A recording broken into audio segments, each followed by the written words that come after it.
Nagsimula lang sa bulutong hanggang ang balat sa kanyang buong katawan ay nabakbak na.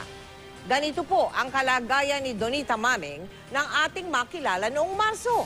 At dahil sa inyong tulong, nagtuloy-tuloy ang pagpapagamot kay Donita. Samahan niyo po kami sa pagkamusta sa kanya. Noon, tila ba ninais na lang ni Donita na masadlak siya sa dilim para maikubli ang kalagayan. Nagkakaliskis at nangangamoy ang nagbabakbakan niyang balat sa buong katawan. Matapos natin maipagamot, naging saksi tayo sa unti-unting pagbuti ng kalagayan ng dalagita. At sa muli naming pagbisita, masayang Donita ang sumalubong sa amin. Nakakataba naman ang puso ang malaking pagbabago sa kanyang hitsura. Masaya na po ako ngayon kasi nakakagalaw na po ako na maayos. Ngayon po nakapagsusulat na ako, nakakapag-drawing na po ako, tsaka po nagbabasa na rin po pag gusto ko magbasa.